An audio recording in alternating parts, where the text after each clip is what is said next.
So, ladies and gentlemen, welcome to No Story Stagnates with me, Ernie Boxall, and today it's my pleasure to interview Barnie Giltrap from the great town of Nuneaton. I hear. Coventry. Well, Coventry well, then. well, actually, and originally Liverpool. Right. Well, I guess what we're going to do then, Barney, is the first thing on the agenda is to tell us who you are and what you do. Okay, so I've got a few hats at the moment, but so I'm a mature student, as they sort of usually use the term at Coventry University. Yeah. So I'm currently studying a fine art and illustration BA on the second year. So this is the second semester, and I basically got into this course because I had to move back after a divorce about 5 years ago. Yeah. Spent a year sort of finding what I wanted to do for myself. I used to have a background in IT and engineering. Started going to some art sessions at a local charity in Coventry called Arty Folks.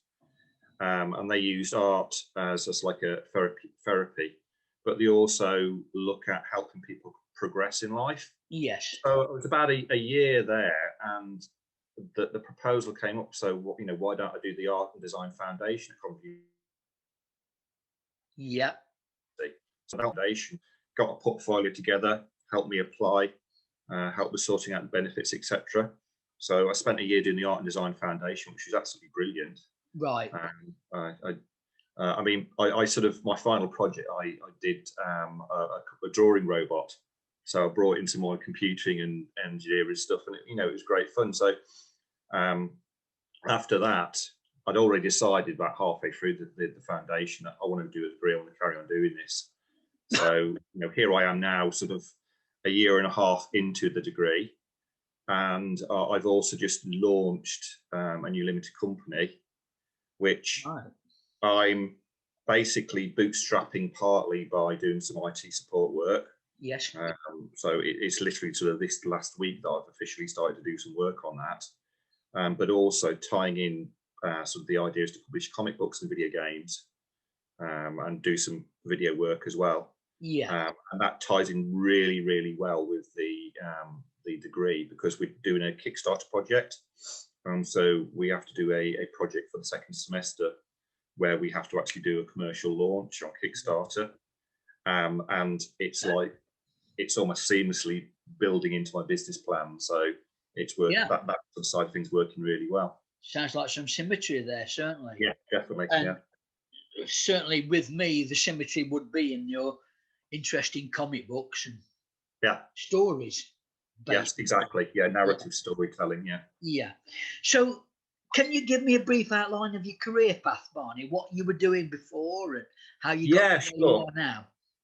Yeah, sure. So I had sort of done O levels. I was the last year of O levels, and actually at school I wanted to study art, but I was sort of ended up doing subjects I didn't really want to do. So I did technical type subjects, design and stuff. So I went into engineering. So I did a national diploma, and then I did a high national diploma. I did that at the Coventry Technical College, which used to be called the Butts. Yes, I remember. Which is now a hotel. Yeah. But, that was a really good. I thought that was a really good place to study and learn. And from there, I did spend about 3 months doing a degree, but I didn't really enjoy it. And I was offered a job at a small engineering firm in Staffordshire.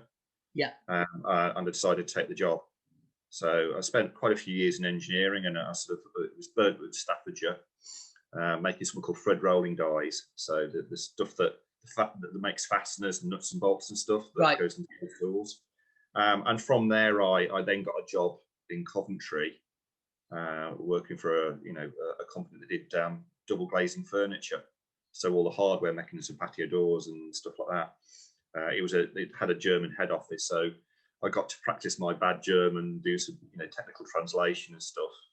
And I did that for a bit, and effectively that went on for a while, but I'd always had problems with dealing with bullying and issues in the workplace.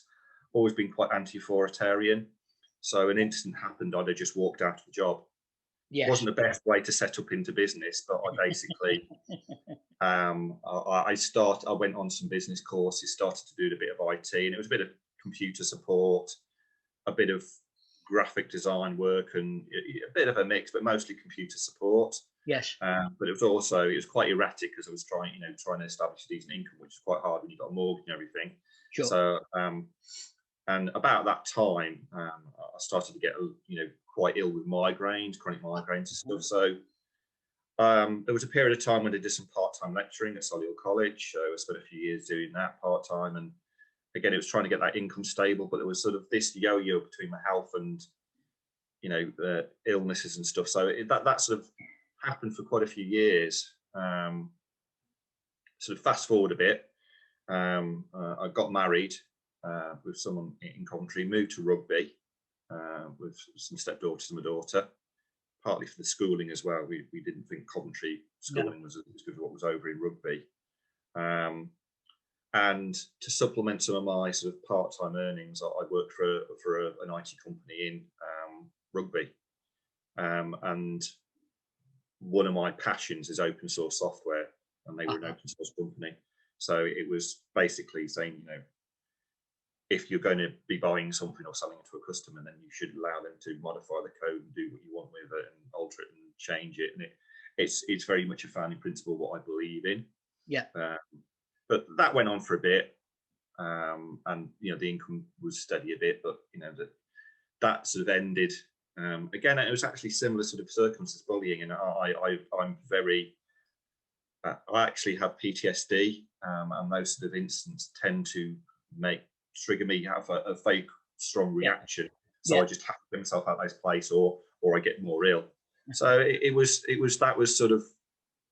I ended up getting divorced, moving back to Coventry, and I had to start again, basically. Yeah.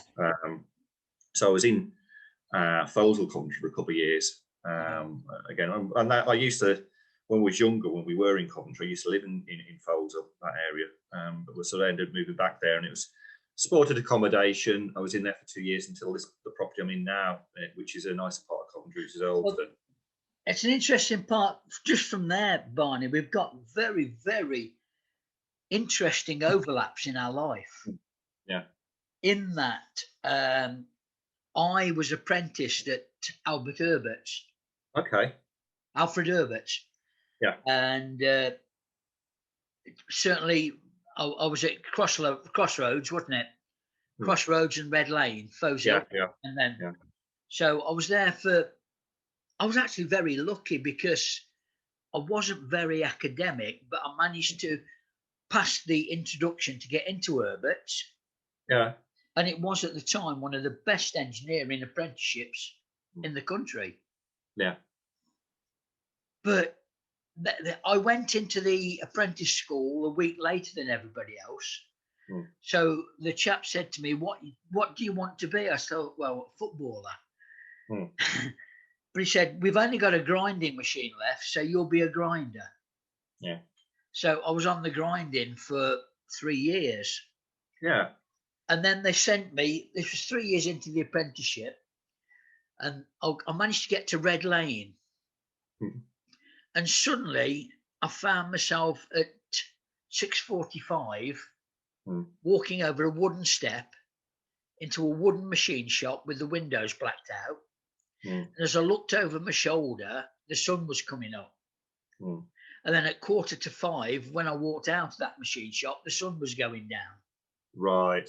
Yeah. See, I'd just come back from spending 3 weeks in America. Yeah.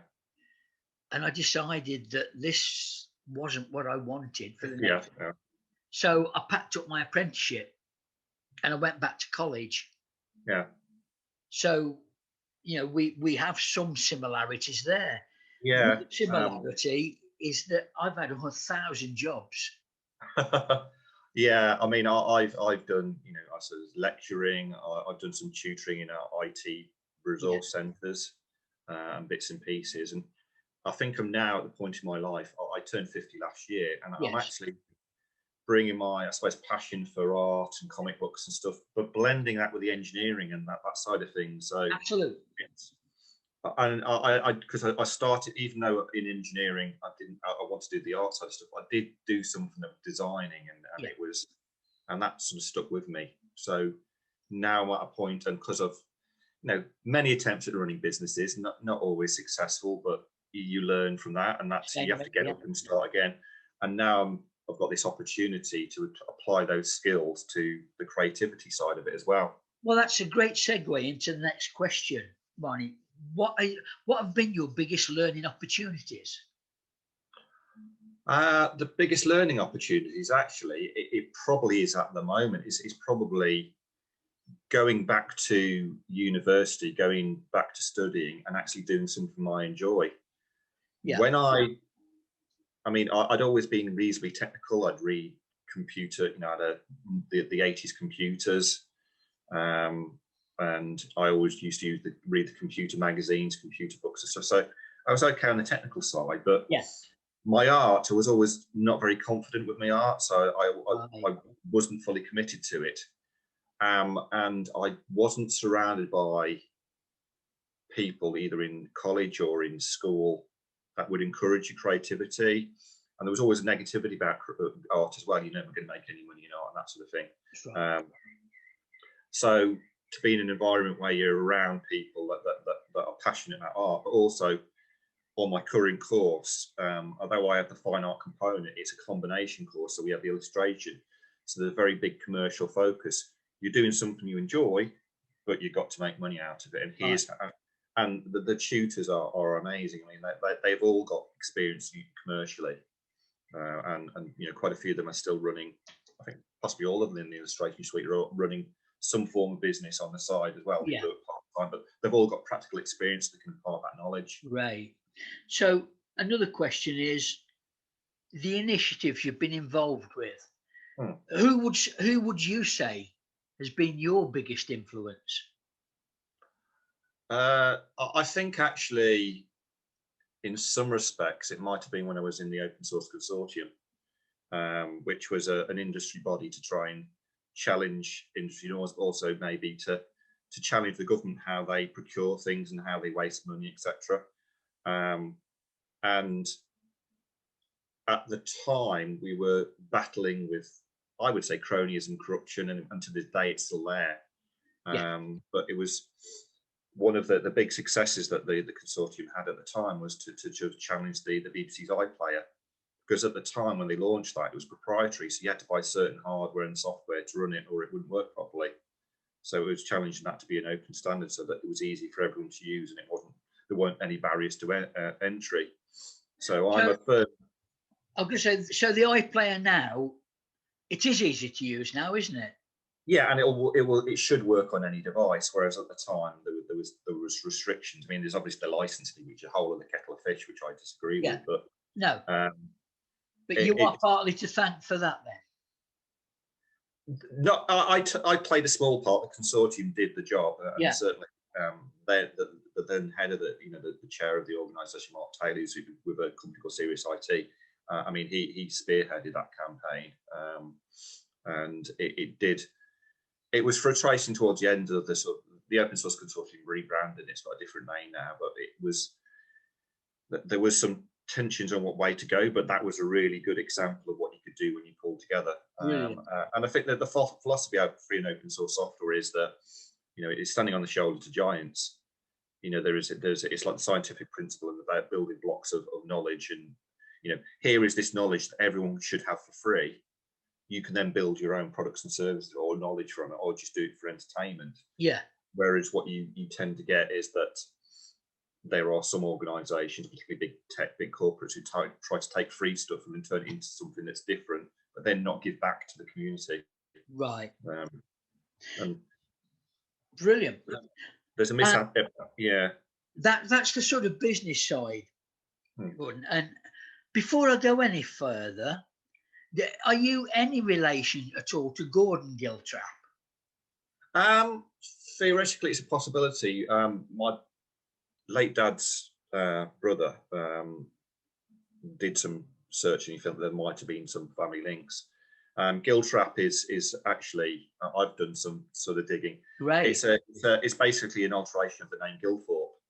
and apparently it was Irish settlers from the family Guilford that moved to Ireland, and the name had either changed or corrupted to closely follow Ireland. So it was actually English settlers in Ireland that partly brought the name across. I did some digging on how, there's not many Giltraps around the world. No. So I'd expect from the family is probably related quite of course, closely. He's creative as well with the guitar. Well, interestingly enough, you see, my youngest brother was called James Giltrap, and he died a few years ago. Right. But what I actually found, someone contacted me about my name and said, "Did you know Jamie Giltrap?" And I wasn't into this music scene; I'm into different music. But there was actually a DJ Tango that used to do the sort of the rave type music and stuff, and he was called Jamie Giltrap, and apparently he's Gordon Giltrap's son. Right. But what I didn't know is he lived in Nuneaton. Yes. So it's like it was weird that there was a Jamie Giltrap, a similar name to my brother's, that was living just a few rows away. Yeah. What I want to do then, Barney, is what I do with all the interviews, and it's about your other story. It's about your story. So any part of this that you're not comfortable with, I can get it edited out. But the first question I ask anybody is, do you know how your mother and father met? From memory, it was that he was actually in a TB ward, and at the time my mother was a nurse. Right. So he met her when she was a nurse. Wow. So, she I guess that's every man's dream, isn't it? Yeah. It's every man's dream is to be a nurse. And my mother was from Andersonstown, sort of in Northern Ireland, and they were actually married in Belfast. So my dad was born in Liverpool. His parents were from Dublin, but actually when he was very young, the family moved back to Dublin during the Second World War. But I think it was Liverpool Irish, still on my dad's certificate. I think it was because there was still that link with the it was still Britain, I think, as well at that time. And my granddad, who I never met because he'd already died by the time I was born, was a customs officer. So it was interesting. And I think they spent a few years in Dublin, and after the war they came back to Liverpool, and my dad grew up there. Right. My dad and my uncle had done the national service and stuff and like that. Yeah. So you know your story from before you began, a little. Yeah. A little. Yeah. So from the years 1 to 10, is there a story that comes to mind now from which you learned a lesson?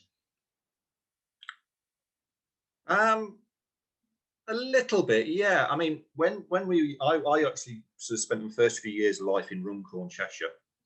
The accident of being born in Liverpool is basically by the maternity hospital.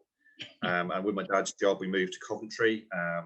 Probably quite a well-known name, Courtauls. Lots of people used to work in Courtauls, and absolutely. When we moved, but the housing that we were lived in when we moved over was provided by Courtauls, and that's an interesting social thing that companies used to do that people seem to forget about. Yes.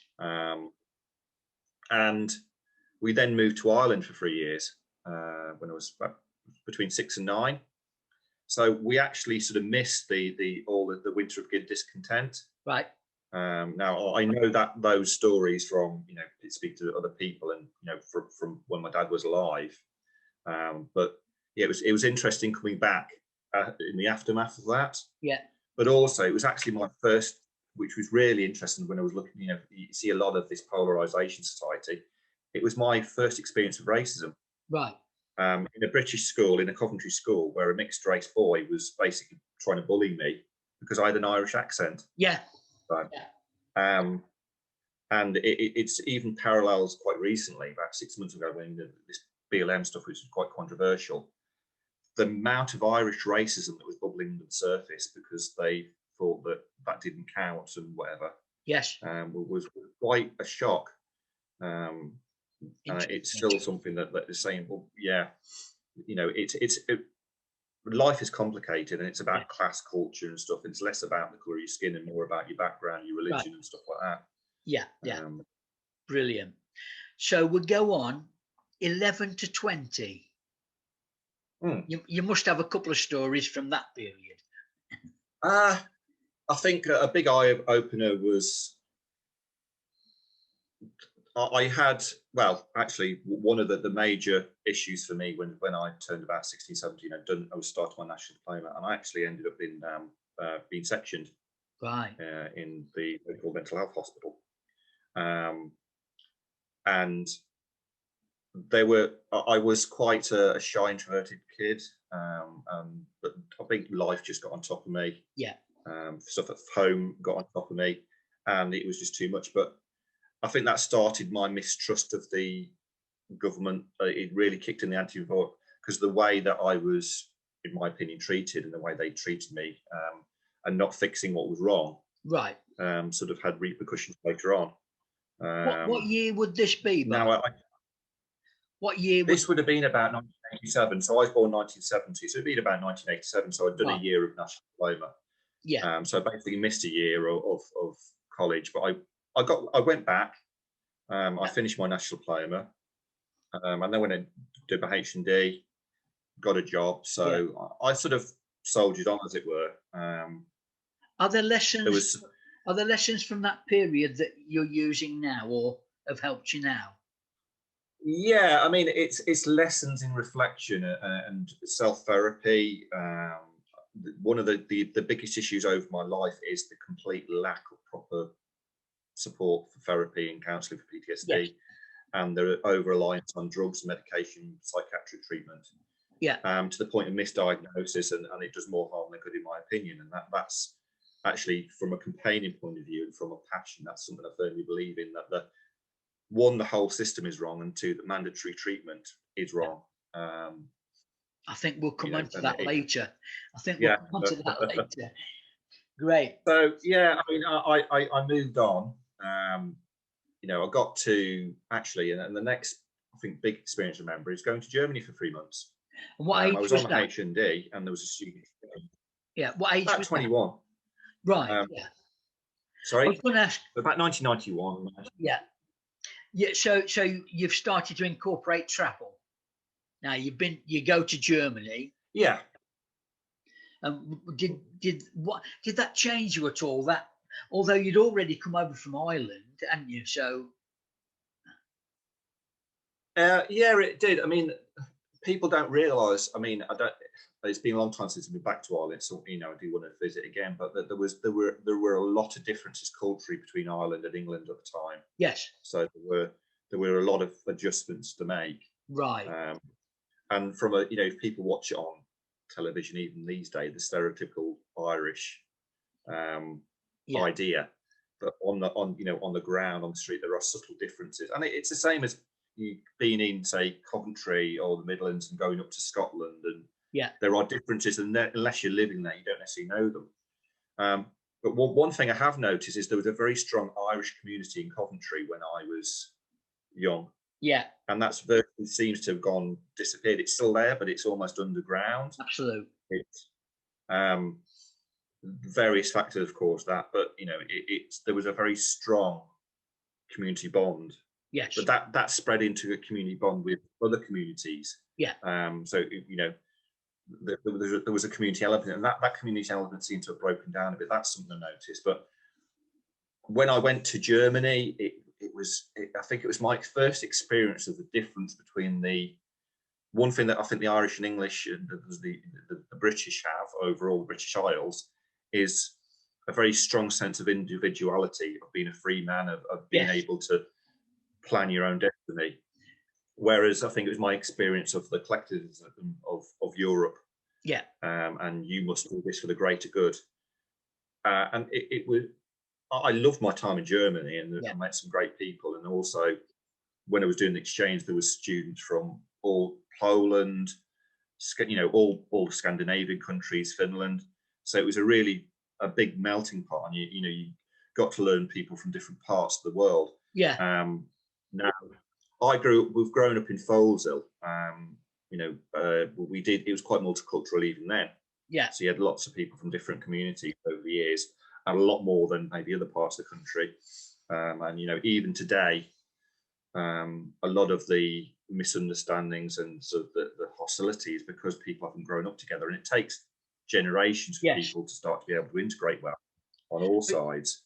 You see, So it was a good it was good to open up to that. yeah, we've got another connection there then, because when I lived in Coventry, I started practicing shiatsu, Japanese massage, and during my training, during my training, I've written about this. Most of my first clients in my second year of training were middle to elderly aged Irish women. And their story was almost always the same. They'd been sent from their families in Ireland as young children. They'd been sent to aunts and uncles in Coventry. They'd never met.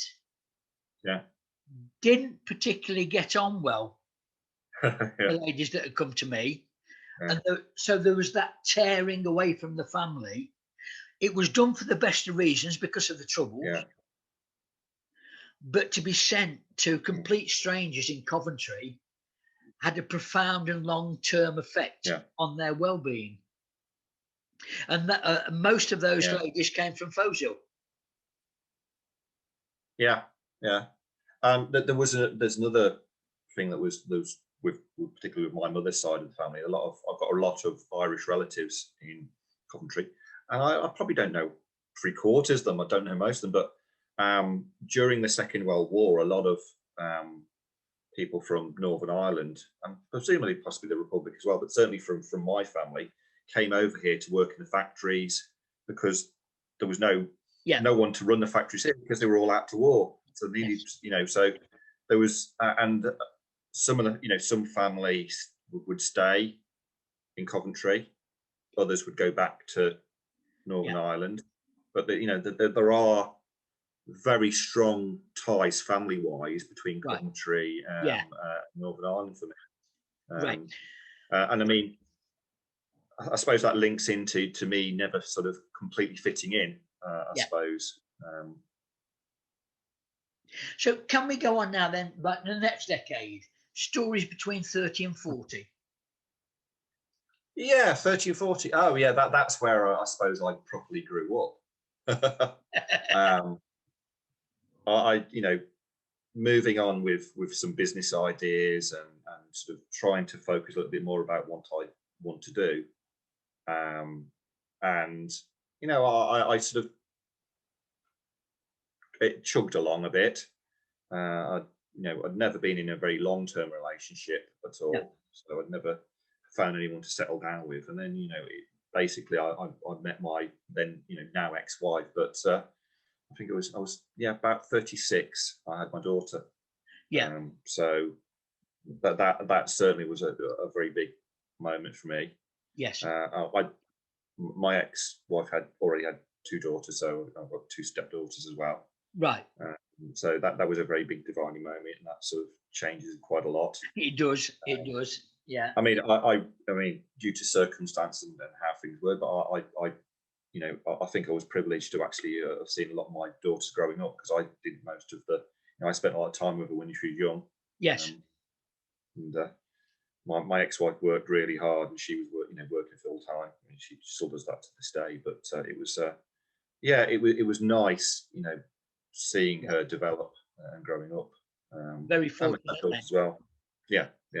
I mean, mine was the other way. I've had 2 or 3 wonderful partners, and I've got 3 beautiful and fabulous daughters. But I was so focused on becoming a football coach. And I worked with Nuneaton Borough, Tamworth, and people like that. And the fact it was Hereford on a Tuesday night, and then Dover on a Saturday. And it was 24/7. Yeah. The luckiest man alive, because the daughters still love me, and the partners still talk to me. So it couldn't have been that bad. But I did miss a lot of what you're talking about. I did miss my youngest daughter, particularly growing up. So, hats off to you for doing that. Yeah, I mean, I suppose it was one of these things that with my health, it came out of necessity a little bit, and Yeah. I can, looking back in hindsight, I can sort of see my ex-wife's point of view that she felt that she was having to do all this work and I wasn't bringing as much money in, Right. and that was one of the reasons why when we moved to rugby that I sort of started to do a little bit more regular work in the company there to try and stabilise that income a bit. Yeah. I've been there. I've been there a couple of times. Yeah. So if we move on now, 40 to you're presently 50, are you? Yes, I am. So the last 10 years, Barney. It's where sort of, I suppose, ghosts of the past might be the best way to look at it, and a lot of issues that had built up since childhood just basically compacted themselves, not being dealt with. So PTSD becomes complex PTSD. I've sort of since found that my migraines are in nearly complete remission, which is brilliant. Yeah. I got a brilliant neurologist that I was lucky enough to actually eventually get. And not so recently, I was on a series of nerve block injections to the back of your skull, just into not into the bone, but into the dermal tissue there, and that over time that sort of eased up. But we're also starting to learn more about psychology and really fighting to try and get the sort of support I needed. Yes. And constantly battling with psychiatric treatment and popping of the pill. Yes. And then the thing came to a head while living in rugby. There were all sorts of problems going on, and they weren't being resolved. And effectively, until this day, I'm still actually dealing with these challenges. And we can probably fast forward to that in a bit. But I was in, my marriage ended in separation and everything. But within a space of 6 months, I was sectioned 3 times. Right. And each time I successfully sort of appealed for a tribunal. And I also successfully got my diagnosis correctly labelled, because I sort of managed to push for a proper psychological diagnosis. And the diagnosis was PTSD with anxiety and depression. Right. I was sectioned basically under the premise that I was psychotic. What I've since learned as well, it's likely that the worst of the psychosis was actually when I was admitted, and they give you psychotropics, which actually, in someone that isn't psychotic, they cause a psychotic break. So it's been playing those games, and I mean, actually, and I will fast forward a little bit just to add that a couple of weeks ago, I had to go to A&E, and I had a bacterial infection that needed treatment because the lack of treatment for everything other than COVID, that got a bit chronic. I'd had a bit of a PTSD episode. I'm going through a breakthrough was good, but because I've got no counselling support, it's quite challenging. Yes. Bit of concussion, not over. And because of the mess and bureaucracy and all sorts of rubbish in my record, there was a sort of escalation to the point of wanting to section me. Right. Which I'm to say I'm annoyed about it at the least. And I mean, my brother was great about it. My support worker was great, and he said this is not going to happen. Yeah. And from my care plan, it should never have happened. But it goes back to the fact that it should never have got to that point in the first place. Just before I was, with my marriage broke down, I'd got a sort of assessment that said I needed CBT, I needed counselling.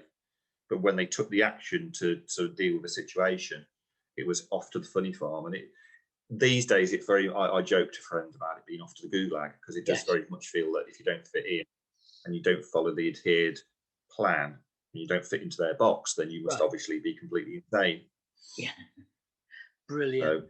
So it's been a journey of recovery, but it's also been a journey of being, I suppose that the term some friends have used, and I think it's quite apt, is your authentic self. Yes. And I think you go through life and you get to the point where if you're not happy with what you're doing and you're not being yourself, something's going to break at some point. Yeah. And you're in Fidel's group, aren't you, as well? I think Fidel Barhu's group. Yes. Yeah, he made a very good point about chasing the dragon. He said, with men in particular, at some point, they just have to have that sort of that thing to go for. Right. Oh, yeah. You get to that point, like midlife crisis, or whatever you want to call it. But you know something's wrong internally, you know something's wrong with the outside world, and you have to fix it. Yes. And unfortunately, no one can get in your way. That can do a lot of collateral damage, to yourself and other people. That's right. So, and the artwork's been a great outlet to creativity. Brilliant. It's been my therapy, basically. Well, we're coming to the end, Barney. I mean, is there somewhere people can see your artwork? Yes, it's all work in progress, but probably the best place to see the experimental stuff is Instagram. So I'll send you all the details, the links and stuff. Please do. I'm on Instagram. I've recently sort of revamped my Facebook page. Yeah. And the way I'm running them is basically posting stuff that's not finished. It's experimental. It's showing the progress of it. With university, we're going through the process of launching this Kickstarter, so it's looking at turning some ideas into a commercial product. Brilliant. So the idea basically is as I said at the start, is sort of publish a comic book and publish a video game is sort of the challenge. Yeah. I've got to get some approval for that and narrow down my focus. So I've got to start being very focused about what I do. Fabulous. And I think probably to add to that, the reason I'm doing that is that a few years back there was something called Gamergate, and now there's something called Comicsgate. And basically, it's about ethics and it's about bullying. It's about being independent. It's being allowed to be, it's not allowed to not have the mob cancel you or censor you or tell you what you can and can't say, which is something I very passionately believe about. So I like telling stories. I like the Batman, the Marvel, Superman. I like telling, my kids and my stepdaughters and my stepdaughter's kids as well. It's something that we all share. I mean, I don't think anyone alive has been around, that hasn't heard of Superman or Batman. No. But you now have this sort of insane mob, I suppose, the way of sort of social justice warriors, which are the opposite of what they claim. Yeah. And they bully and corral people, blame them and be Nazis and stuff. And it's not true. No. People just want to tell their stories. And that's it. We're happy what you believe, but let us believe and let us have our video games and whatever. So I want to publish, and I want to allow other people to publish the stories they want to do. Well, that's great, Barney. I want to thank you for spending the time. All right, thank you for having me on. We will get this out. I'll get my mate. They're not going to be much editing to do. I want to thank you for being honest, being authentic. And if you can stop around, when I switch the recording off, stop around, we'll just have a couple of minutes chat. Is that okay? Yeah, no problem at all. That's brilliant. Fabulous. Well, thanks a lot then, Barney. And you're on Facebook? People can get you there. Yeah, I'm on Facebook. You're on everything. I'm reviewing that at the moment because the social media is become. I think I'm going more broadcast than receive because you're just getting. Brilliant. It's sort of saying, okay, I'm going to promote my business, promote what I do, but I'm not going to get into silly arguments with people that just want an argument or want to cause trouble. It's just not great stuff. Well, growing lesson. I'd love to keep in touch, Barney. So when I switch to the recording off, just stop around for a couple of minutes.